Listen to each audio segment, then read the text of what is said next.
se somos infiéis, ele permanece fiel, porque ele não pode negar a si mesmo.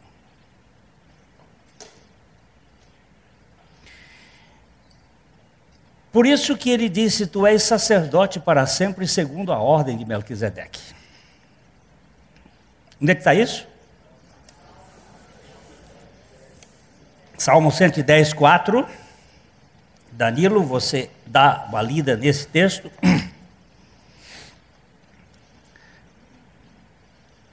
Deus, ele é sempre o mesmo. Ele foi, é e será. Isto dentro do contexto daquilo que nós chamamos tempos verbais.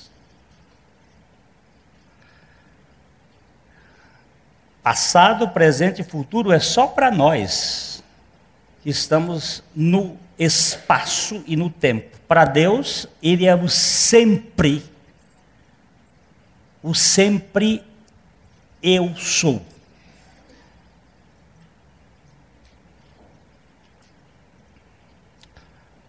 Ele nunca muda, não tem variação. Então, este texto... O Senhor jurou e não se arrependerá. Tu és sacerdote para sempre, segundo a ordem de Melquisedeque. Pega minha canetinha que ficou lá, eu não trouxe para cá, eu quero usá-la. Por favor, senão eu vou ter que ir descer.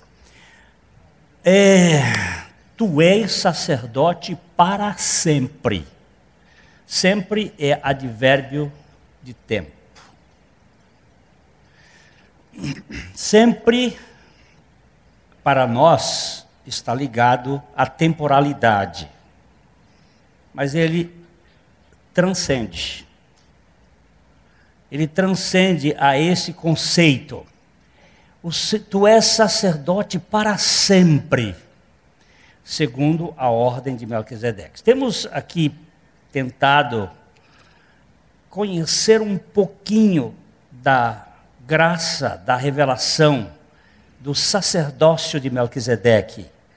Aquele sacerdócio do rei de Salém, ou o rei da justiça, que aparece a Abrão logo depois da Primeira Guerra Mundial.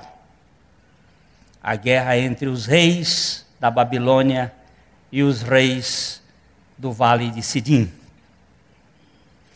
Já vimos vários contornos dessa história e vamos continuar um pouco mais, verificando Hebreus, capítulo 7, verso 11, nós vamos ler ainda devagar, porque eu tenho observado que uma coisa que a pastora Buchaim me disse lá em 1980, eu acho que 86, quando nós fomos na casa da dona Alice Neder, o filho dela hoje está aqui, e ele se lembra bem desse fato, que foi quando nós estivemos na evangelização do professor Alberto Wust. O professor Alberto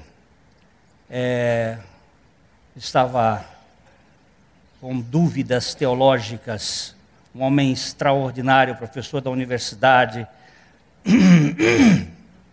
ex-padre, e ele estava com dúvidas. Eu cantei com muita força, a garganta foi embora. Mas eu não me importo com isso, não. E o irmão Oséias, que era cunhado dele, levou o professor Alberto para conversar com a pastora Buchaim. E a pastora Buchaim, então, começou a conversar com ele, e ele começou a discorrer sobre alguns assuntos da filosofia. E o pastor Buchaim disse: professor Alberto, Jesus veio para o que era seu, os seus não receberam, Mas a todos quantos o receberam, deu-lhes o poder de serem feitos filhos de Deus, a saber, aos que creem no seu nome, os quais não nasceram do sangue nem da vontade da carne, mas de Deus. Obrigado, meu filho.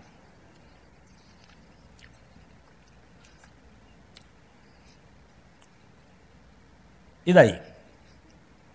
E daí o homem queria argumento. E ele começou então a falar do aristotélico tomismo. Você não sabe nem o que é isso, né? Aristóteles e Tomás de Aquino fizeram uma fusão que dá um pensamento extraordinário da dogmática católica, muito lindo, muito perfeito, muito bonito. E ele começou a entrar por aquele caminho e pastor Abuchain, quando ele deu folga um pouquinho, disse: Jesus veio para o que era seu, professor Alberto, e os seus não receberam, mas a todos quantos o receberam, deu-lhes o poder de serem feitos filhos de Deus, a saber, aos que creem no seu nome, os quais não nasceram do sangue, nem da vontade da carne, nem da vontade do varão, mas de Deus. E calou. Aí ele foi procurar os argumentos do conceito mariolátrico e foi, entrou, e foi, andou, da co-salvadora, da co-redentora. E ele de braços cruzados, quando ele deu uma folguinha, ele disse: Jesus veio para o que era seu, professor Alberto, e os seus não receberam, mas a todos quantos o receberam, deu-lhes o poder de serem feitos filhos de Deus, a saber, aos que creem no seu nome, os quais não nasceram do sangue, nem da vontade da carne, nem da vontade do varão, mas de Deus. E aí ele partiu para uma outra argumentação filosófica mais moderna. Eu não me lembro todos os argumentos, mas ele foi passando. E quando ele esbarrou um pouquinho, o pastor Abuchain, pela quarta vez, disse: professor Alberto, Jesus veio para o que era seus, os seus não receberam, mas a todos quantos o receberam, deu-lhes o poder de serem feitos filhos de Deus, a saber, aos que creem no seu nome, os quais não nasceram do sangue, nem da vontade da carne, nem da vontade do varão, mas de Deus. Ele argumentou pela quinta vez e partiu para outros argumentos, e o pastor Abuchain voltou. Na quinta vez, ele virou e disse: professor Alberto, Jesus veio para o que era seus, os seus não receberam, mas a todos quantos o receberam. Aí ele diminuiu o sotaque. Ele diminuiu: a todos quantos o receberam, deu-lhes o poder de serem feitos filhos de Deus, a saber, aos que creem no seu nome, os quais não nasceram da carne, nem da vontade do varão, nem da vontade do homem, da vontade do sangue, mas de Deus. Aí o alemão ficou vermelho e disse: e o que eu tenho que fazer? Ele disse: Jesus veio para o que era seus. Naquela hora, eu vi um homem quebrado descer do sofá onde ele estava sentado, escorregou o traseiro assim, botou a mão no chão e curvou-se e começou a orar. Eu, inexperiente, quando trazia o pastor Abuchain, disse: fiquei muito admirado com a sua forma de evangelização. Ele disse: o que você é, meu filho? Como assim? Você não é pregador? Pregador pede a Deus um prego, Deus dá um prego, ele pega o prego e mete um martelo na cabeça daquele prego até ele entrar. Quando você for conversar com uma pessoa, peça a Deus um versículo, um texto que Deus tem para aquele coração. Não vá com suas ideias preconcebidas. Peça a Deus que Deus tem um texto para cada pessoa. Meta o prego, bota o prego lá e sapeca o martelo. Pá, pá. Tem pau que é aroeira, meu velho. Tem pau que é coração de negro. Tem pau ferro. Pá! Pá! Tem pau que é leve, é pinho. 2 pauladinhas ele entrou.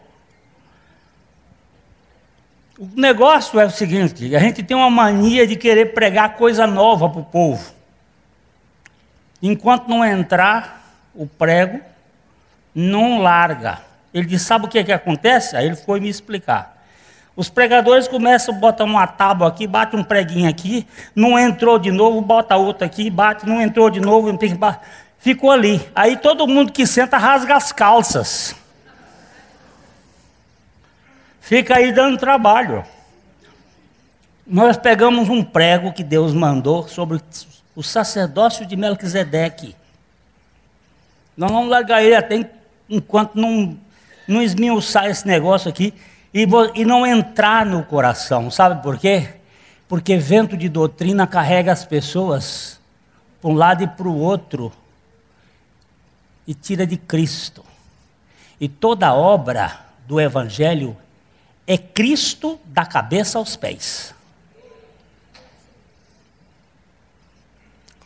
É dele, por ele e para ele. Já começou na eternidade passada, quando ele nos elegeu em Cristo Jesus para sermos conformes à imagem do seu Filho. Lá atrás, você e eu nem tínhamos sombra de existência. Não pense você e eu que fomos nós que aceitamos a Cristo. Foi Ele que nos escolheu nele, foi Ele que nos aceitou por sua graça irresistível. Eu sou filho de meu pai.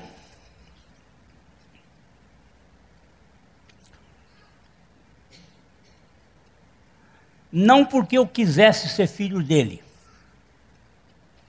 Pode até ser que meu pai não seja meu pai. Como é que é isso aí? Eu vou argumentar argumento de judeu. Para judeu não é o filho do homem, é o filho da mulher. Não é o filho de Agar, é o filho de Sara. Judeu que é judeu, ele não quer saber quem é o pai, quem é a mãe. Se a mãe descende de Sara, tudo bem. Sabe por quê? Uma velhinha que eu fui visitar. Eu estava na casa do filho dela lá em São Paulo e ela contou assim: os meus netos são os filhos das minhas filhas. Os filhos dos meus filhos eu não sei se são meus netos. Digo, velhinha danada. Porque filho da minha filha eu sei que são meus filhos, meus netos. Agora,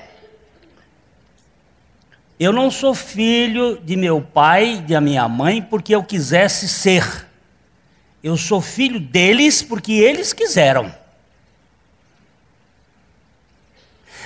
E eu não sou filho de Deus porque eu quis Deus. Afinal, aliás, eu não queria Deus. E eu não conheço ninguém que queira, porque a minha Bíblia diz assim: ninguém busca a Deus, nenhum sequer. Todos se extraviaram. A uma se fizeram inúteis. Não há quem busque a Deus. Nenhum.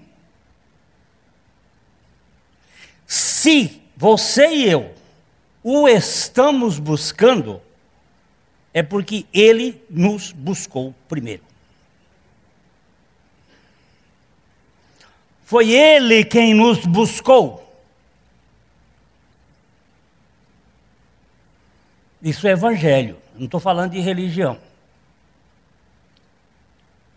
Evangelho é Deus descendo em busca do pecador.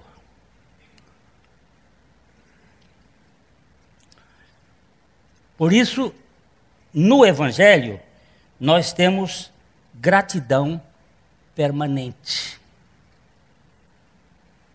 Eu sou um escolhido pela graça de Deus.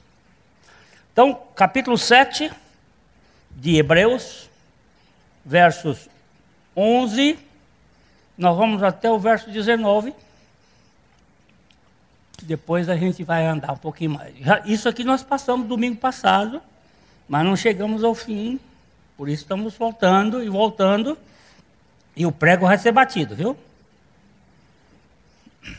Se, portanto, a perfeição houvera sido mediante o sacerdote levítico, pois nele baseado o povo recebeu a lei, que necessidade haveria ainda de que se levantasse outro sacerdote, segundo a ordem de Melquisedeque, e que não fosse contado segundo a ordem de Arão? Para e vamos voltar.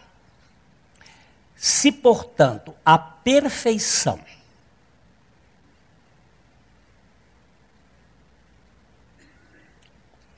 houvera sido mediante o sacerdote levítico, isto é, que vem da tribo de Levi.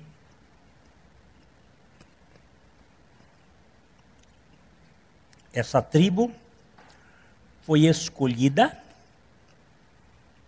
por Deus para ser aquela que iria servir de mediadora da lei. Houve um episódio. O povo de Israel tinha saído do Egito. E agora eles estavam numa situação em que Moisés tinha subido para receber a lei. E o povo começou a se impacientar. Ficar irritado, porque Moisés estava demorando. Ele demorou 40 dias, não voltava. Naquela impaciência que o povo estava, eles chamaram Arão, o irmão de Moisés, mais velho, 3 anos, e que entrou nessa história porque Moisés não quis assumir a responsabilidade de libertar o povo. O Arão foi chamado e disse assim: o nosso chefe, nosso Moisés sumiu, escafedeu-se. O que a gente vai fazer? Aí tiveram uma ideia. Nós tínhamos o boi ápice, que era o ápice da estupidez do povo, lá do tempo do Egito. O boi que era adorado, que continua sendo adorado no século 21,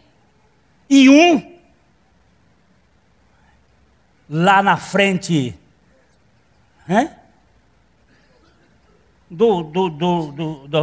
da street lá, está o boi Wall Street, está lá, está em aquela outra cidade alemã,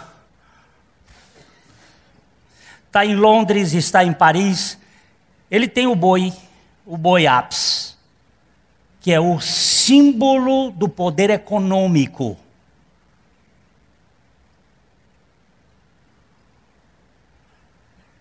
Nós vamos fazer aqui um bezerro daqueles lá, um boi daqueles lá, vamos adorar.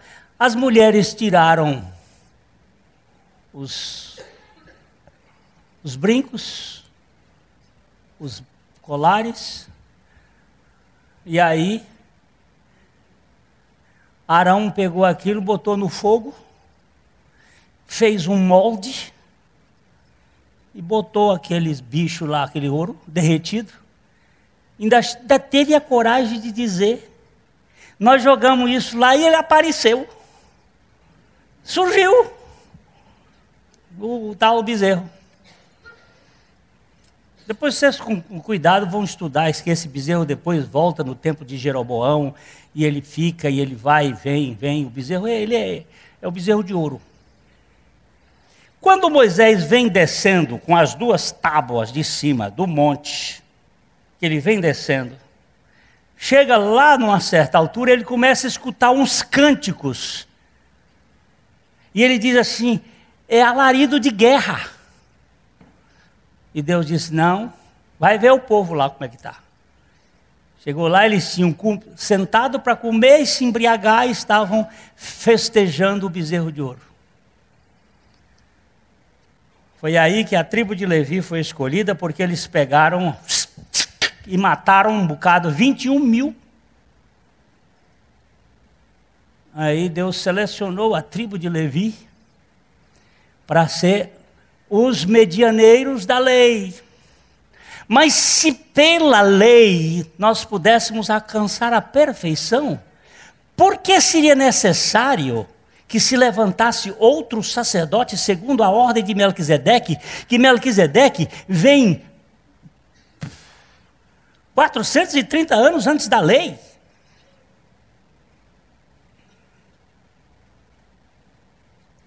Esse sacerdócio aqui não tem nada a ver com lei, tem a ver com graça. Graça é Deus dando e fazendo tudo ao que não merece coisa alguma, nem pode merecer. A lei é troca. Se você fizer, obedecer, você vai ser abençoado pela lei. Mas a lei não é boa? É boa. A lei não é perfeita? É perfeita.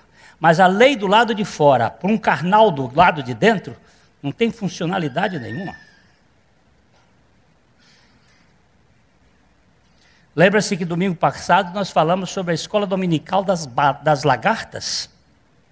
Você ensina, pega as lagartas e põe numa escola dominical com um professor ensinando sobre vida espiritual das borboletas. Ela não vai fazer efeito nenhum, porque lagarta é lagarta. Ela tem que mudar a sua natureza. Então vamos para frente, Danilo, aí o verso 12. Pois, quando se muda o sacerdócio, necessariamente há também mudança de lei. Você viu? Quando muda o sacerdócio, muda a lei. Mas a lei não era boa? A lei de Deus não é perfeita? Nós já vimos aqui que eram 10 mandamentos. Os 10 mandamentos tinham 613 letras. Essas 613 letras dos 10 mandamentos foram transformados em 613 mandamentos no Pentateuco. Esses 613 mandamentos, 365 eram negativos e 287 eram positivos. Ficavam o dia todo estudando lei, lei, lei. Jesus chegou e resumiu isso em 2 mandamentos. Amarás ao Senhor teu Deus de todo o teu coração, de toda a tua alma, com toda a tua força, de todo o teu entendimento. Amarás o teu próximo como a ti mesmo, e passou a régua. E Paulo ainda foi mais sucinto, dizendo assim, o cumprimento da lei é o amor. E fica muito mais sucinto, porque Jesus Cristo é o fim da lei. Jesus Cristo é a encarnação do amor. Então, quando muda o sacerdócio, muda a lei. Verso 13. Porque aquele de quem são ditas essas coisas pertence a outra tribo, da qual ninguém prestou serviço ao altar. Ele agora está argumentando que Jesus não podia ser sacerdote segundo a ordem de dos levitas, porque Jesus não pertencia à tribo de Levi, e sim à tribo de Judá. Ele não poderia ser sacerdote, porque ele não era da família de Arão e não era da tribo de Levi. Aí, vamos para frente. Pois é evidente que nosso Senhor procedeu de Judá, tribo a qual Moisés nunca atribuiu sacerdotes. Não é, Jesus não podia ser do sacerdócio levítico. Mas ele tem um outro sacerdócio. E aí nós teríamos depois que estudar o que aconteceu com Judá, para Jesus ser o sacerdote da tribo de Judá. Olha, Jesus vem de uma descendência adulterina. Judá teve um caso, teve um adultério com a sua nora, Tamar. E desta vida vem a descendência de Jesus.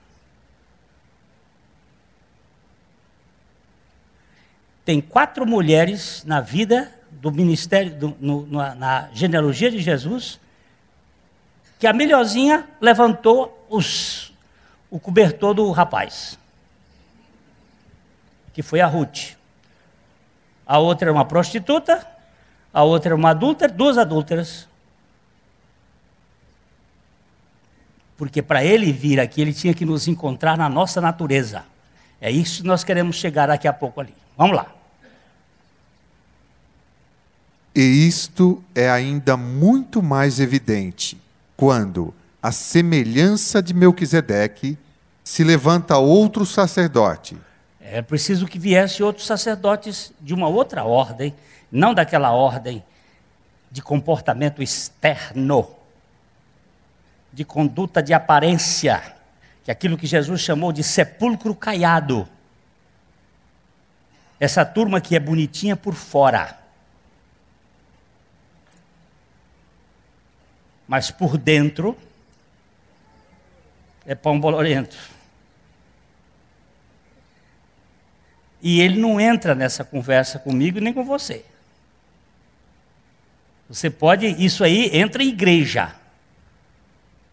Nos comportamentos, as igrejas vigiam as pessoas. Deus não vigia ninguém. E nosso coração, ele sabe. O coração de cada pessoa, ele sabe.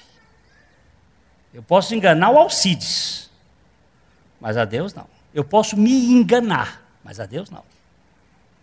E Deus me aceita em Cristo Jesus. Por isso nós vamos chegar um pouquinho mais. Lá, vamos caminhar. Constituído não conforme a lei de mandamento carnal, mas segundo o poder de vida indissolúvel. Você prestou atenção ou não? O mandamento da lei é carnal. Agora, este sacerdócio vem pelo poder de vida indissolúvel. Vida que não acaba. Ele vai substituir a letra do lado de fora, o código do lado de fora, por uma vida do lado de dentro. Ele vai tirar aquilo que era bom na lei do lado de fora, mas que eu não era capaz de cumprir, por a vida de Cristo que vai viver em mim. A lei da graça e do amor. Vamos continuar. Porquanto se testifica, tu és sacerdote para sempre, segundo a ordem de Melquisedeque. 18. Portanto, por um lado, se revoga a anterior ordenança, por causa de sua fraqueza e inutilidade. Revoga significa retira. Por que foi revogada a lei de Moisés? Por causa de sua fraqueza e inutilidade. A sua Bíblia está dizendo que a lei dos 10 mandamentos era ineficaz para fazer uma pessoa justa. Continua até o verso 19.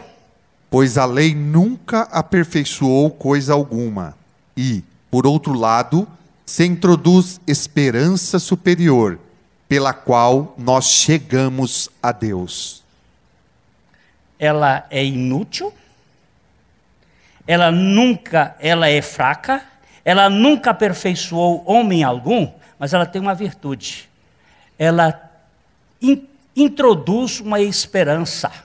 Ela serviu de aio para nos conduzir a Cristo. Porque no desespero é que nós temos esperança. Quando nós chegamos ao fim de nós mesmos, é que nós vemos o princípio do poder de Deus. Enquanto você se estiver confiando em você, você não vai confiar em Deus. E a lei tem esse fator. Ela diagnostica a nossa natureza. Ela mostra quem nós somos. Ela mostra a nossa perversão. E agora eu queria que você observasse Romanos capítulo 8, versículo 3.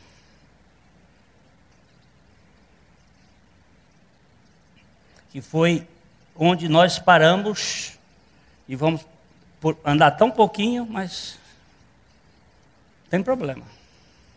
Porquanto o que for impossível à lei, no que estava enferma pela carne, isso fez Deus enviando o seu próprio Filho em semelhança de carne pecaminosa, e no tocante ao pecado, e com efeito, condenou Deus na carne o pecado.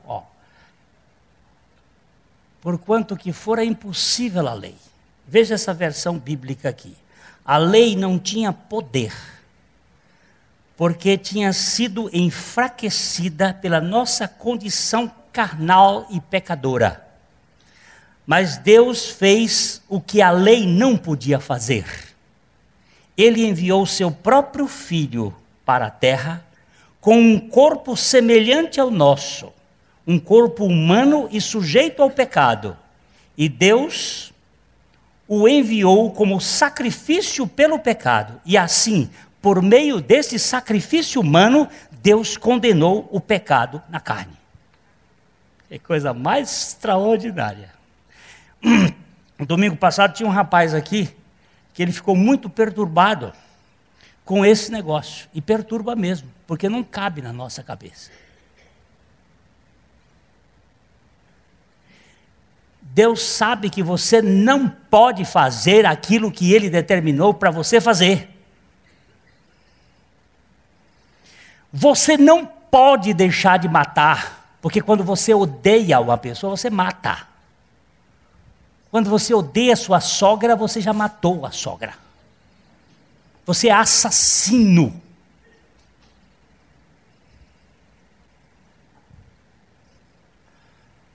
E eu botei a sogra no laí, porque sogra é um negócio terrível. É com sogra que todo mundo cria problema. Às vezes a pobrezinha não tem nem tantos problemas assim. Então traz para dentro de casa, né? Agora, a questão fica assim. Você não ama? Não. Mas também não odeio. Não existe isso. Ou você ama ou você odeia. Não tem neutro? Não tem neutro. Isso aqui não tem 50 tons de cinza.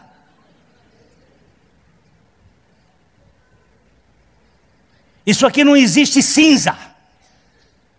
Ou é branco ou é preto. Ou você ama ou você odeia. Não tem neutralidade. Ah, não, eu não odeio, eu só não gosto.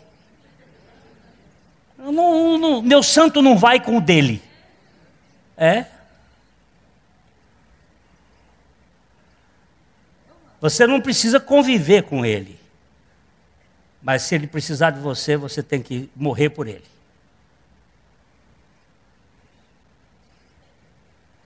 É isso que a Bíblia mostra. Dar a vida pelo seu.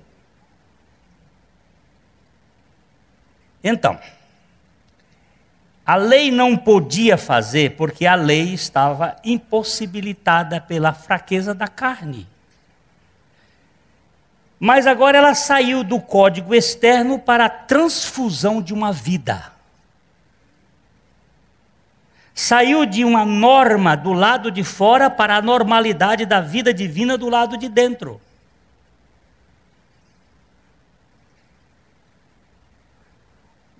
Eu tenho um irmão que é médico, hoje está doente,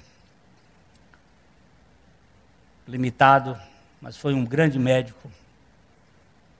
E, certa ocasião, lá no Piauí, Jorginho foi mordido por uma cobra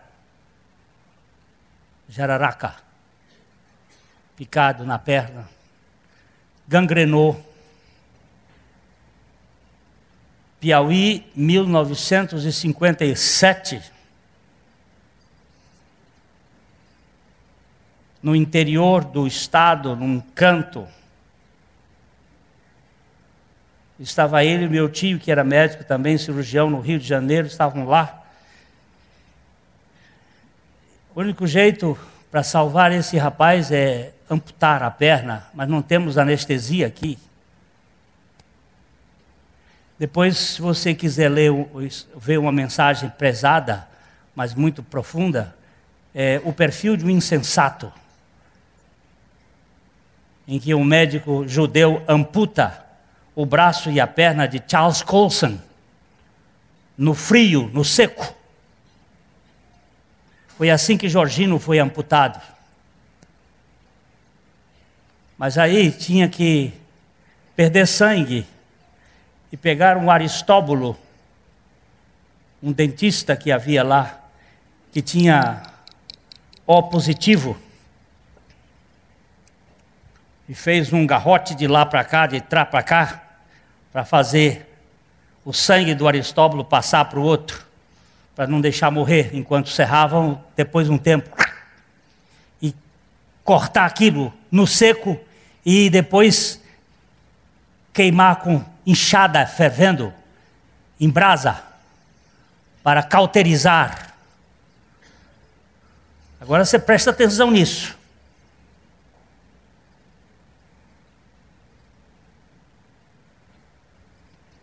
A vida transfusionada do Aristóbulo permitiu que o Jorginho, que hoje trabalha, já deve estar aposentado como guarda de hotel lá em Brasília, anda de muleta, mas ninguém entra perto dele não, porque é uma fera. Era guarda de hotel. Agora, presta atenção. Deus transfusionou a vida de Cristo para nós. Ele amputou a nossa vida na cruz e transfusionou a vida dele para nós na ressurreição. Isso é um milagre. Aquilo que era impossível à lei, por causa da nossa fraqueza na carne, Deus enviou seu Filho em carne, para que pela carne ele condenasse o pecado na carne, e aí pudesse transfusionar a vida na ressurreição, para que nós não vivêssemos por nós mesmos, mas sim pela vida de Cristo.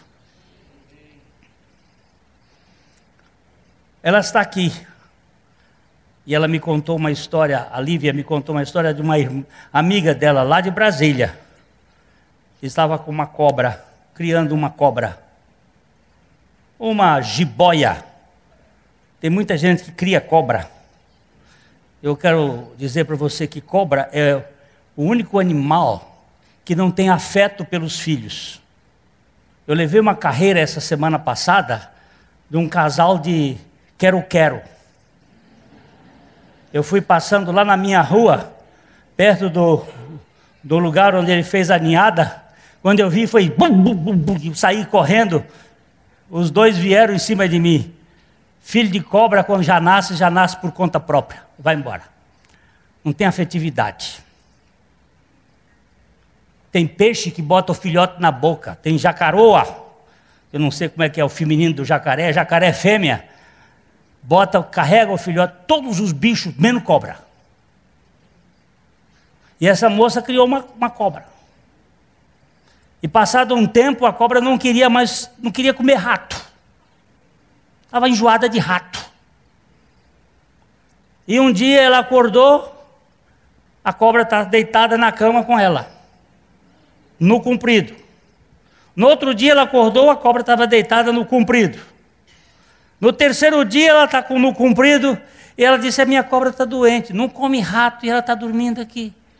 Aí leva para o veterinário, para o especialista. Quando o especialista pegou e disse assim: minha filha, graças a Deus que você trouxe a cobra agora, porque ela estava te medindo para te comer. Ela estava ali, deitada no comprido, vendo o seu tamanho se cabia no ventre dela.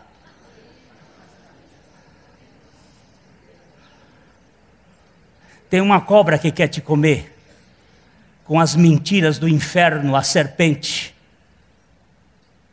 negando a suficiência de Jesus Cristo e colocando coisas para você fazer que é mentira. É mentira, porque Jesus Cristo já fez tudo.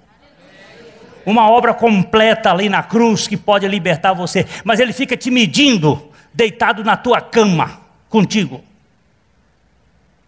contando para ti que tu tens que fazer coisas para você ser aceito, para tu seres aceito, já que eu mudei o ti aqui. É mentira. Ele condenou o pecado na carne. Ele venceu. Eu não sou capaz de fazer nada para ser aceito diante de Deus. Eu não preciso botar quipá na cabeça. Eu não preciso fazer coisa alguma que seja adequada dentro do conceito comportamentalista, porque Cristo já fez tudo isto e Ele agora vem viver a lei dentro de mim.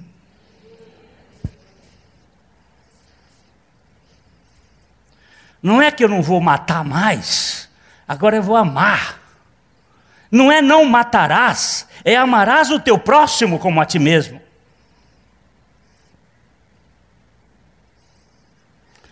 Agora, presta atenção no que eu vou dizer. Não tenta produzir isso não, que você não vai produzir. Se produzir é hipocrisia. Isto é Deus do começo ao fim. Se você é daqueles que Deus tem na sua graça escolhido, você vai manifestar mais cedo ou mais tarde. Porque a graça dele é irresistível.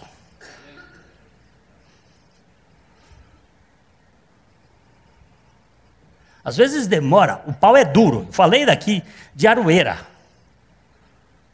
Tenta botar um prego numa aroeira, num âmago de aroeira. Eu já quebrei furador na aroeira, ficou lá. Tem gente aqui que tem coração de aroeira. Mas os pregos do Calvário são mais poderosos. Não é brincadeira não. Aquele amor de Jesus por você e por mim, não é brincadeira não, senhor. Aquele filho pródigo que disse, eu não quero mais viver na tua casa, eu vou-me embora, pode me dar no resto das minhas coisas, pode ir. Porque onde você for, eu vou. Se você entrar no mais profundo do chiqueiro deste mundo, lá eu estarei te buscando. Porque você é meu filho, e eu te elegi na graça plena de meu Pai. E não tem como fugir. Não tem como fugir. Então, meus irmãos, eu vou parar aqui, porque o tempo urge e o João urge. Cadê o João? Está lá.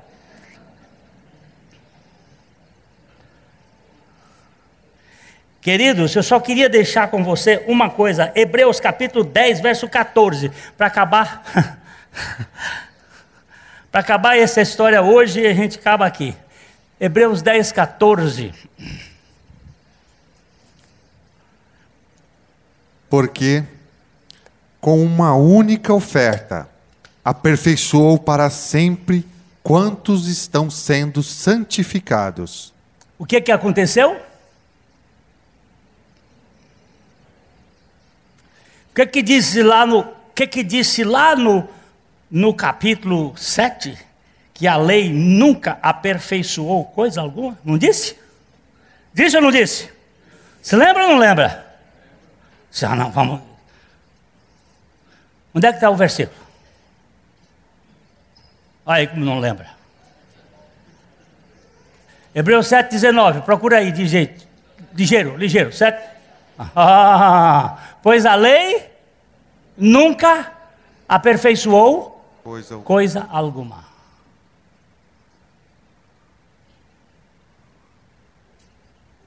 Quantos foram aperfeiçoados pela lei? Ninguém. Agora volta para o 14, 10, 14. Leia de novo, Danilo, 10, 14. Porque com uma única oferta aperfeiçoou para sempre quantos estão sendo santificados. Escutou? Pastor Humberto leu hoje que Paulo disse assim, não que eu tenha alcançado a perfeição.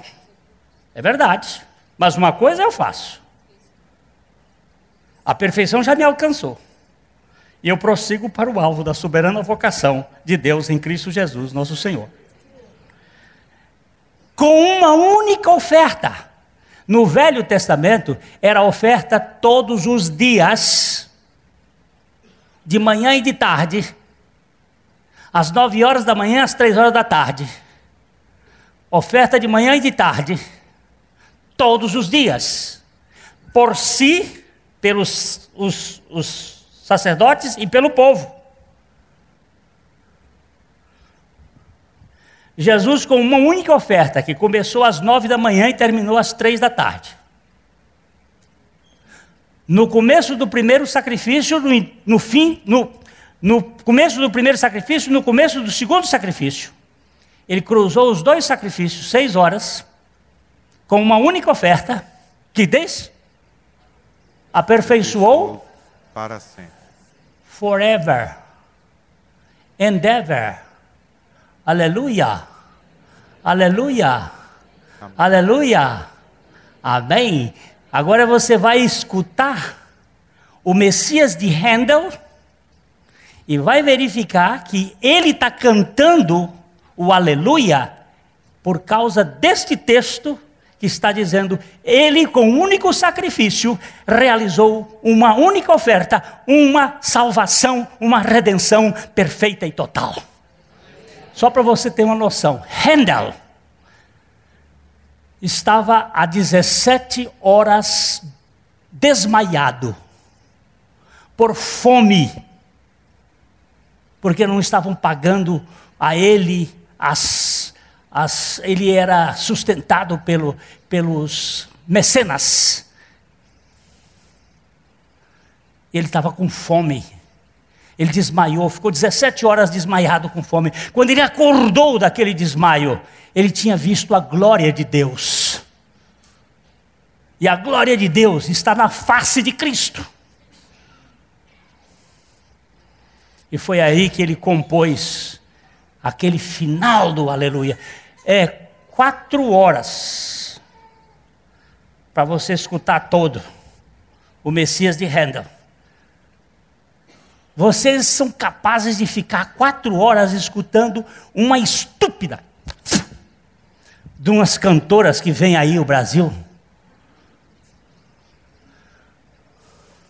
Eu não disse o nome, para não sujar minha boca. Mas gastar 20 minutos para ouvir, eu sei que meu Redentor vive e com ele viverei. Ninguém tem paciência, sabe por quê? Porque os Illuminati, criadores do barulho do mundo, inventaram uma música rock and roll, às avessas do coração, e produziu na humanidade uma anticultura. Eu estou falando na frente de músicos aqui importantes. Estou vendo ali meu amigo que é um dos melhores, como é que chama? Não violonista, não, é guitarrista. Está ali sentado me olhando com a cara bonita. Porque é bonito, né? Mas tem tanta coisa, meu Deus. Por que eu não vou assistir? Eu sei que meu Redentor vive. Oh, quão formosos são os pés dos que anunciam coisas boas, as boas novas do Evangelho. É isso aqui, meu irmãozinho, uma única oferta. Aperfeiçoou para sempre os que estão sendo santificados. Mas eu ainda vou lhe garantir que eu vou gastar uns 10 mensagens nesse estão sendo santificados aqui. Sabe por quê? Porque tem gente querendo tirar santificação a saca-rolha. Santificação a proibição. Santificação eu não faço isso, eu não faço aquilo. Sabe de onde vem isto? Da casa de Nimrod. E aí vocês vão ver como é que é a história, como é que começa. É de lá que vem essa teologia do inferno. Não tem nada a ver. Os que estão sendo santificados é pela manifestação da vida de Jesus Cristo ressuscitado dentre os mortos. Vamos gastar um tempo. Cristo Jesus e Jesus Cristo. Não confundam os termos. Cristo Jesus é uma realidade, Jesus Cristo é outra realidade. Cristo Jesus é o Deus que se faz homem. Jesus Cristo é o homem ressuscitado que está na posição de Deus eternamente, como sumo sacerdote da ordem de Melquisedeque, ao qual eu fui incluído neste sacrifício e por isso agora posso viver na liberdade dos filhos de Deus. E você também. Agora não me venha com essas histórias aqui de cabresto, porque o meu Deus se inclinou para mim, ajoelhou-se e deu-me de comer e tirou o cabresto da minha cabeça, para que eu pudesse viver na liberdade dos filhos de Deus e não nessa agonia do medo.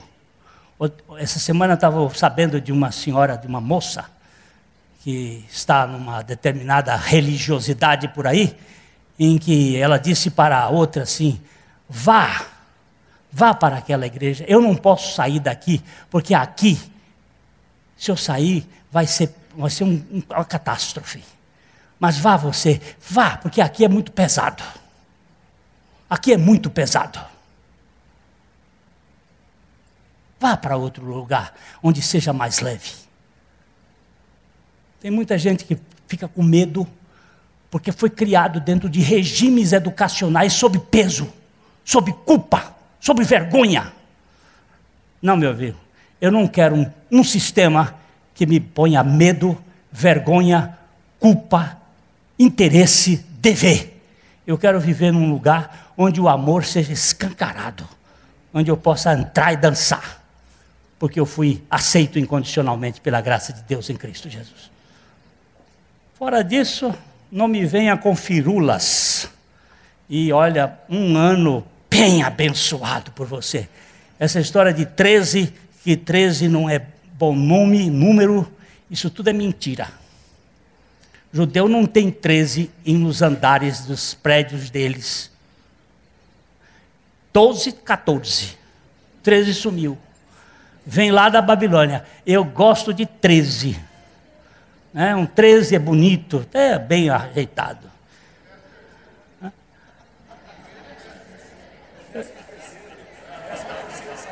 É o 13º, é mesmo. É mesmo, 13º, tá bom aí. Tá jóia. E eu queria que agora, você pudesse, como se fosse no último dia do mês, do ano, você pudesse cantar de mãos dadas com seu irmão, dizendo: Tu és santo e poderoso, Tu és santo e poderoso, e eu estou nas tuas mãos. E lembre-se de uma coisa: cada vida que você tocar para Cristo será uma transferência para o céu o ano que vem. Cada vida que você for instrumento da graça de Deus para levar a Cristo, é como se você estivesse botando no banco celestial um depósito. Ele vai chegar primeiro ou depois, mas aquela vida foi alcançada. Outro dia um rapaz disse assim para mim: Pastor Glênio, foi o senhor que me levou a Cristo. Eu abracei, beijei o rapaz. Ele disse assim: meu filho, eu não sabia que eu tinha te gerado em Cristo Jesus, mas agora eu estou muito feliz porque o Senhor Jesus, agora lá no céu, está fazendo uma festa muito grande por sua causa, mas Deus me usou como um instrumento. Eu fico muito contente de ser esse instrumento. Paulo disse assim: eu os gerei em Cristo Jesus, falando para a igreja de Corinto. Então, aquele que Deus me usar, eu fico muito contente de ter filhos. filhos que foram gerados em Cristo Jesus. A mensagem que você acabou de assistir faz parte do Ministério de Comunicação Palavra da Cruz. Temos um grande acervo de estudos bíblicos em áudio e vídeo. Distribuímos também gratuitamente o jornal mensal Palavra da Cruz. Entre em contato conosco pelo fone 0 operadora 43 3372 8900 ou pelo e-mail livraria@piblondrina.com.br. Visite-nos pelo site www.livrariapiblondrina.com.br ou acesse www.piblondrina.com.br. Graça e paz.